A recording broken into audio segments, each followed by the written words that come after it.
Breaking news చూస్తున్నాం. ఎల్లారెడ్డి నియోజకవర్గానికి సంబంధించి బీసీ బాలికా హాస్టల్లో అనుమానాస్పదలో మృతి చెందినటువంటి శ్రావణి కుటుంబానికి న్యాయం చేయాలంటూ మరి శ్రావణి మరణానికి అసలు కారణాలు తెలియజేయాలంటూ బాధిత కుటుంబం ఆవేదన వ్యక్తం చేస్తుంది. ప్రస్తుతం అయితే ఈ అంశం చాలా చర్చనీయాంశంగా మారింది. ఇప్పటికే ప్రతిపక్ష నేతలు అక్కడున్నటువంటి మాజీ ఎమ్మెల్యే ఇది ఖచ్చితంగా ప్రభుత్వ హత్యే, ఇప్పటికీ ఎమ్మెల్యే ముఖ్యమంత్రి దీనిపై స్పందించకపోవడం, బీసీ బాలికల హాస్టళ్లను గాలికి వదిలేయడం, నిర్లక్ష్యంగా వ్యవహరించడం తగదు అంటూ ఇక హెచ్చరికలు జారీ చేస్తున్నటువంటి పరిస్థితి. రైట్, ఒకసారి ఎల్లారెడ్డికి సంబంధించి మరి శ్రావణి కుటుంబ సభ్యులు ఏమంటున్నారు, ప్రస్తుత పరిస్థితి గురించి మరింత సమాచారం తెలుసుకుందాం. మా ప్రతినిధి గంగారెడ్డి ప్రస్తుతం ఫోన్ లైన్లో అందుబాటులో ఉన్నారు. గంగారెడ్డి, ఏం జరుగుతుంది, ప్రస్తుత పరిస్థితి ఎలా ఉంది, అధికారులు బాధిత కుటుంబానికి ఎలా రియాక్ట్ అవుతున్నారు? శ్రీశైలం ఏదైతే నిన్న జరిగిన ఘటన, ఎల్లారెడ్డి బీసీ వెల్ఫేర్ హాస్టల్లో బాలిక శ్రావణి మృతిపై అనేక అనుమానాలు అయితే విద్యార్థి సంఘాలు వ్యక్తం చేశారు. అటు కుటుంబ సభ్యులు అనుమానాలు అయితే వ్యక్తం చేసిన పరిస్థితి. ఈ ఘటనకు సంబంధించి పోలీసులు పూర్తి స్థాయిలో దర్యాప్తు చేయాలి, నిజాన్ని బయటకు తేవాలి. ఈ ఎల్లారెడ్డి బీసీ వెల్ఫేర్ హాస్టల్లో జరిగిన అంశానికి ఎక్కడ కూడా సీసీ ఫుటేజ్ లేవు, సీసీ ఫుటేజ్ పని చేయడం లేని చెప్పి తల్లిదండ్రుల బంధువులు ఆరోపణలు చేశారు. ఈ ఘటనకు సంబంధించి నిన్న అయితే ఎల్లారెడ్డి పట్టణం పూర్తిగా దిగ్బందీ చేసిన పరిస్థితి నెలకొంది. హాస్టల్లో చదువుతున్న విద్యార్థి ఒక్కసారిగా ఫిట్స్ రావడంతో ఆ డోర్ కొట్టి అక్కడనే పడిపోయిందని చెప్పి హాస్టల్ వర్గాలు అయితే చెప్తున్న పరిస్థితి. దీనికి అంతకు సంబంధించి హాస్టల్ వాటిని కూడా పూర్తి స్థాయిలో మేము అంబులెన్స్ లో హాస్పిటల్ కు తరలించాం, దీనిపైన పోలీసులు పూర్తి స్థాయిలో ఎంక్వైరీ చేస్తున్నారని చెప్పి హాస్టల్ వర్గాలు అయితే చెప్తున్న పరిస్థితి. కానీ తల్లిదండ్రులు మాత్రం పూర్తి స్థాయిలో మా పాపది హత్య అయితే దీనిపైన అనుమానాలు వ్యక్తం చేస్తున్నాం, ప్రభుత్వ హత్యగా భావిస్తున్నాం. ఎందుకంటే రాష్ట్ర ప్రభుత్వము పూర్తి స్థాయిలో బీసీ సంక్షేమ హాస్టళ్లను గాలికి వదిలేసిందని చెప్తున్న పరిస్థితి అయితే నెలకొంది. దీనికి అందరికి సంబంధించి మా పాప మృతికి న్యాయం జరగాలి, పోలీసులు పూర్తి స్థాయిలో ఎంక్వైరీ చేసి న్యాయం చేయాలని చెప్పి తల్లిదండ్రులు అయితే కోరుతున్నారు. మరొక విద్యార్థి సంఘాలు ఎల్లారెడ్డి మాజీ ఎమ్మెల్యే జాజాల సురేందర్ ధర్నాలో పాల్గొన్న సమయంలో ఆ కుటుంబానికి 25 లక్షల ఆర్థిక సహాయం అందించాలి, ఆ కుటుంబానికి ఆర్థిక సహాయంతో పాటు ప్రభుత్వ ఉద్యోగం కూడా కల్పించాలని చెప్పి డిమాండ్ చేసిన పరిస్థితి. ప్రస్తుతం అయితే ఎల్లారెడ్డి పట్టణంలో ఎలాంటి ఆందోళన కార్యక్రమం లేదు. నిన్న విద్యార్థి సంఘాలన్నీ కూడా బంద్కు పిలుపునిచ్చాయి, కానీ అనివార్య కారణాల వల్ల బంధుకు పిలుపునిచ్చిన నేపథ్యంలో బంధును విరమించుకున్నట్లు విద్యార్థి సంఘాలు చెప్పిన పరిస్థితి. ఏదేమైనప్పటికీ హాస్టల్లో జరిగిన ఘటనకు సంబంధించి రాష్ట్ర ప్రభుత్వం పూర్తి స్థాయిలో బాధ్యత వహించి శ్రావణి కుటుంబానికి న్యాయం చేయాలని అయితే డిమాండ్ చేస్తున్నారు ఇటు విద్యార్థి సంఘాలు, అటు కుటుంబ సభ్యుల బంధువులు. Srisailam. Right, thank you Gangareddy, thanks for updates. ఇది ఓవరాల్గా ఏదైతే ఎల్లారెడ్డి పట్టణంలో ఒక అటెన్షన్ అయితే క్రియేట్ అయితే తెలుస్తోంది. ప్రధానంగా ఎల్లారెడ్డి డివిజన్ బీసీ బాలికల హాస్టల్లో శ్రావణి మృతిపైన ఎల్లారెడ్డి మాజీ ఎమ్మెల్యే జాజాల సురేందర్ తీవ్రంగా స్పందించారు. ఇది ప్రభుత్వ హత్యనని, నిరుపేద విద్యార్థి అనుమానాస్పద మృతిపై ప్రభుత్వానికి ఎమ్మెల్యేలకు స్పందన లేదంటూ ఆయన ఆరోపించారు. ఇక శ్రావణి కుటుంబానికి వెంటనే 25 లక్షల పరిహారం ప్రకటించాలంటూ డిమాండ్ చేశారు. సీఎం రేవంత్ రెడ్డి ప్రభుత్వ వసతి గృహాలని నిర్లక్ష్యం చేస్తున్నారని ఆయన విమర్శించారు. ఇక మరోవైపు రాస్తారోకతో దాదాపు గంట పాటు ప్రయాణికులు ఇక తీవ్రంగా ఇబ్బంది పడ్డట్టు తెలుస్తోంది. మరి ఏదేమైనప్పటికీ శ్రావణి మృతి పట్ల ప్రభుత్వ నిర్లక్ష్యమే కారణమంటూ ఇక ఆందోళన ఆరోపణలు చేస్తున్నటువంటి పరిస్థితి మనకు కనిపిస్తుంది. రైట్, ఒకసారి దానికి సంబంధించిన విజువల్స్ ఉన్నాయి తొలివేలు స్క్రీన్ మీద. మరి నిన్నటి నిరసనకు సంబంధించిన విజువల్స్ ఒకసారి చూద్దాం.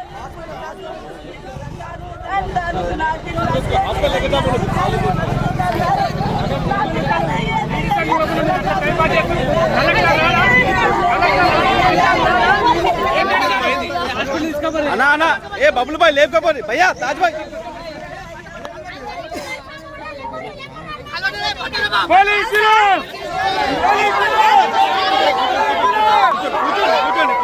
రైట్, ఇది మొత్తం మీద తెల్లారేసరికి మా బిడ్డ వరండాలో శివమై తేలింది. ఆమె మృతిపై మాకు అనుమానాలు ఉన్నాయి, బాధితులు బీఆర్ఎస్ నేతలు పెద్ద ఎత్తున ధర్నా చేస్తూ ఉన్నారు. ప్రధానంగా పాప మృతిపై పూర్తి స్థాయి దర్యాప్తు జరగాలి, కారణాలు తెలియాలంటూ కూడా వాళ్ళు డిమాండ్ చేస్తున్నారు. కుటుంబానికి ఖచ్చితంగా ఆర్థికంగా 25 లక్షల రూపాయలు చెల్లించాలంటూ కూడా ఇది ప్రభుత్వ హత్య అంటూ కూడా అటు ధర్నాలో పాల్గొన్నటువంటి నేతలంతా కూడా డిమాండ్ చేస్తున్నటువంటి పరిస్థితి. రైట్, ఒకసారి శ్రావణికి సంబంధించి తల్లిదండ్రుల బయట ఒకటి ఉంది, ఆ బయట కూడా చూసేటువంటి ప్రయత్నం చేద్దాం. వాళ్ళ ఆవేదనని ఏ విధంగా వాళ్ళు వ్యక్తపరుస్తున్నారు అనేది తొలివేలు స్క్రీన్ మీద చూద్దాం. రాలేదు, ఏమీ రాలేదు, నా విద్య అమ్మా నేను బాధైతే అన్నదే అమ్మా అమ్మా అమ్మా అమ్మా పోయమ్మని 9 పడుతుంది అన్నదే అమ్మా అమ్మా అమ్మా అమ్మా అమ్మా అయ్యా అయ్యా ఏమి ఉన్నది తండ్రి మీ కాలు నాకు నా తండ్రి.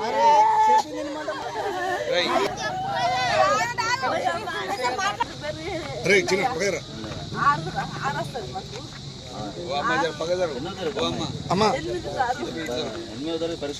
రాస్తుంది సారు ఎగ్జామ్ రాస్తుంది సారు మరి అదే పూర సారు. ఎన్నో తరగతి నుంచి ఉన్నది హాస్టల్? ఈడ సారు 5 నుంచి ఉన్నది సారు. 5 తరగతి నుంచి వేసినాము సారు మేము. ఎప్పుడు వచ్చి చూసినావు లాస్ట్? నిన్న మొన్ననే వచ్చిన సారు. నిన్ననే పోయినా సారు. ఇప్పుడే రోజు సారు నేను అడ్డ అయింది. మా మధ్య మా హాస్పిటల్ ఉన్నదని వచ్చిన సారు. ఒక రోజు ఉన్నా అన్ని ఇప్పించిన నా బిడ్డకు సామాన్లు లేవు అంటే సార్ అన్ని ఇప్పించి పోయినా. మొన్న సోమవారం సారు. నిన్న రాలే సారు. నిన్న రాలే అమ్మ మంచిగా ఉంది. నీ నాతో అమ్మ ఎగ్జామ్స్ అయిపోయినా రాకు అని చెప్పింది సారు. ఏ ప్రాబ్లం లేదన్న సారు. రాగుతానే లేదు అమ్మ నీకేమైనా అవుతుందన్న కానీ నాకేం లేదు అమ్మ. నేను వస్తాను నా దోస్తు దగ్గర పోయేస్తాను రోజు 4 రోజులు పోయేస్తానంటే అది మా నేను ఒక్కదాన్ని ఉన్నా మీ డాడీ చచ్చిపోయిండు సారు అన్ని చెప్పినా. అయ్యా అయ్యా ఇంతే ఏమి ప్రభు లేదు తండ్రి. అయ్యో అయ్యా అయ్యా నువ్వు తండ్రి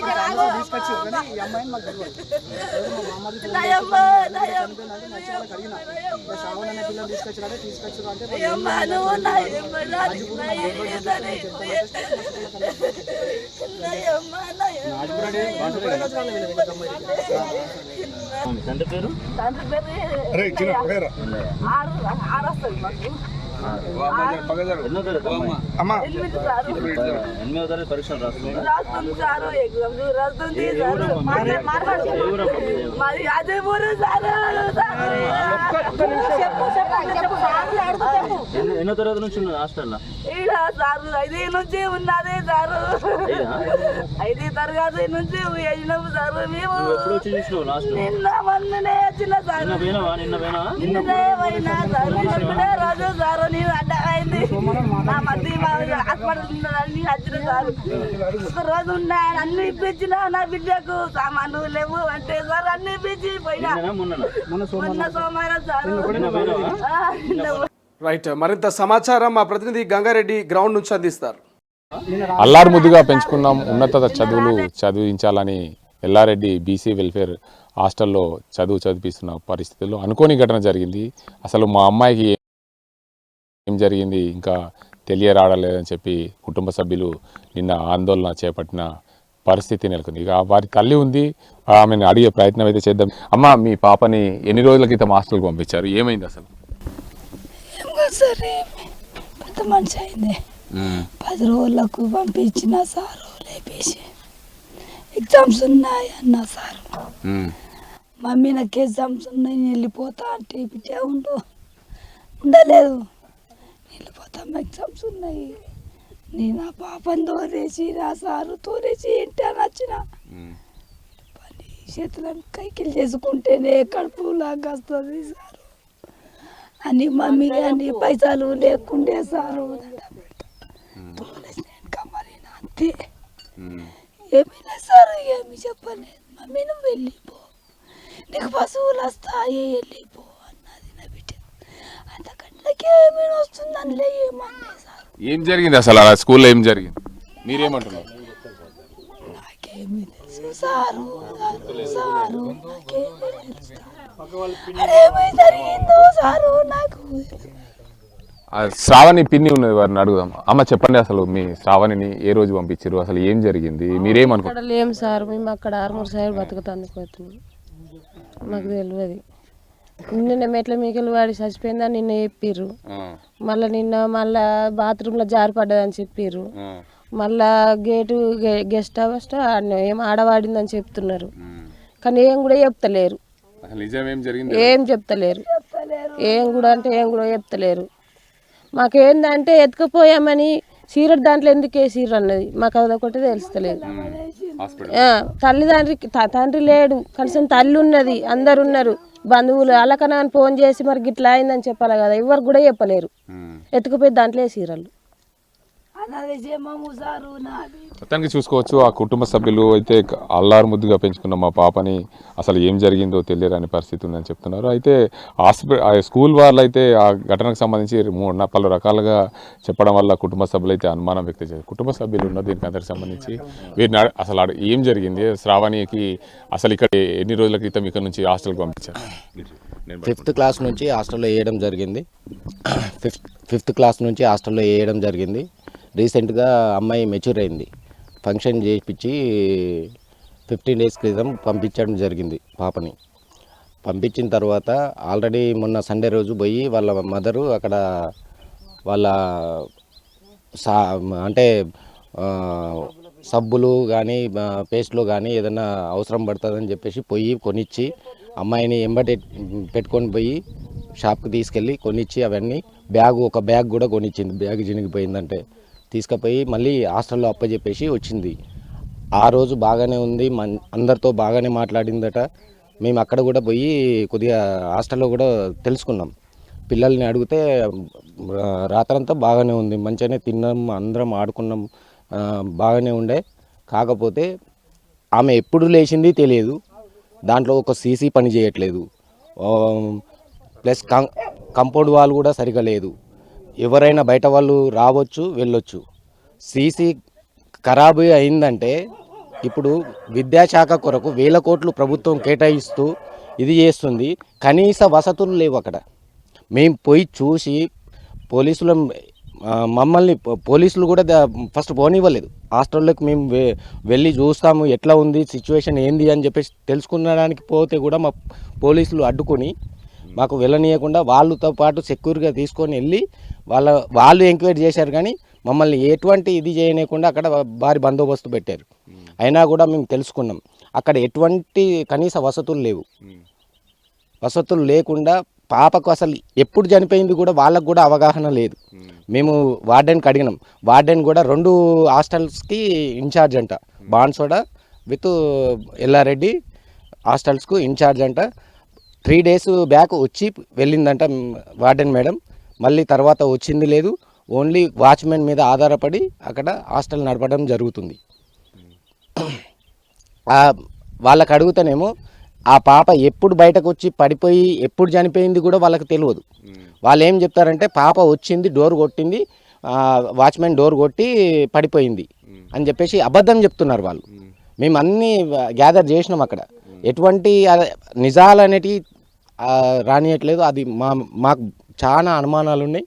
దాని మీద పోలీసు వాళ్ళు కూడా ఈ పై అధికారులు కూడా విద్యాశాఖ ముఖ్యంగా 1000 కోట్లు ఖర్చు పెట్టి ప్రభుత్వం ఇది చేస్తుంది.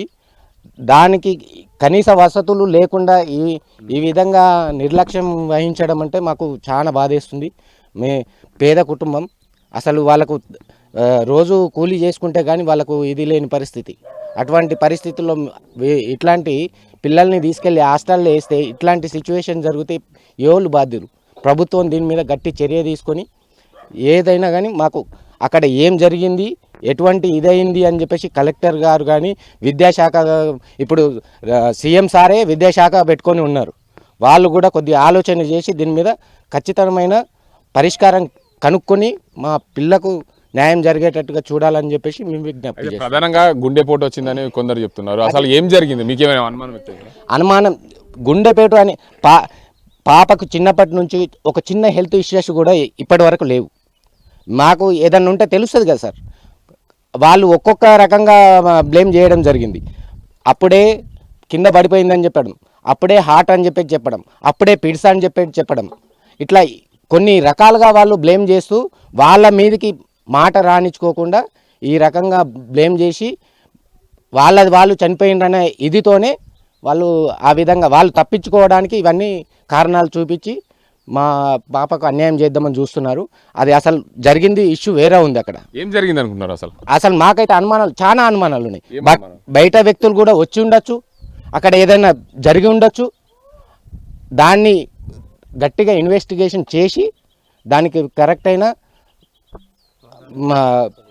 సొల్యూషన్ ఇస్తారని చెప్పేసి ప్రభుత్వం మీద మేము ఇది చేసి ఇక్కడ మరికొంతమంది ఉన్నారు. అసలు ఆ పాపకు సంబంధించి పూర్తి స్థాయిలో అసలు మీరేం అనుమానం వ్యక్తం చేస్తున్నారు? ఆ పాప అయితే చదువుకునేందుకు వెళ్ళింది, అసలు 5వ తరగతి నుంచి బీసీ వెల్ఫేర్ హాస్టల్లోనే చదువుతుంది. మొన్న ఏదైతే ఇంటికి వచ్చిన తర్వాత ఆమెని పంపించిన పరిస్థితులు, అసలు పాప ఇక్కడే ఉంటుంది, అందరితో పాటు కలవిలుగా ఉంటుంది, ఎప్పుడు కూడా ఎలాంటి చిన్న అనారోగ్య సమస్య కూడా రాని పాప ఒక్కసారిగా అలా జరగడంతో మీరేమనుకుంటున్నారు? అసలు కుటుంబ సభ్యులకు ఏమి భరోసా ఇస్తారు మీరు అందరు గ్రామస్తులందరూ? భరోసా అనేది ఇప్పుడు ఇక మనకు ప్రభుత్వం నుంచి రావాలి. ఇక్కడ మనము చిన్న విలేజ్ ఇది, వాళ్ళు ప్రజెంట్ అయితే బాగా తక్కువ. మీరేమనుమానం వ్యక్తం చేస్తారు? ఈ అనుమానాలు అంటే చాలా ఉన్నాయి. మనకు ఇంకా కన్ఫర్మేషన్ అనేది పక్కా ఇస్తలేరు పోలీసులు. ఇన్వెస్టిగేషన్ అయితే సరిగా చేస్తలేరు పోలీసు వాళ్ళు. సరే ఇన్వెస్టిగేషన్ అంటే పోలీసు వాళ్ళ మీద కూడా అనుమానాలు ఉన్నాయి, పోలీసు వాళ్ళ మీద ఉన్నాయి.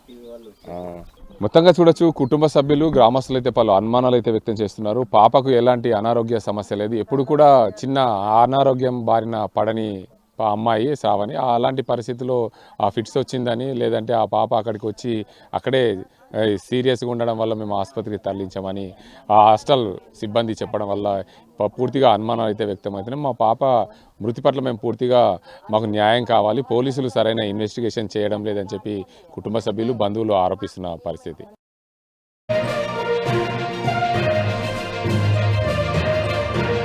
అసలైన తొలి వెలుగు.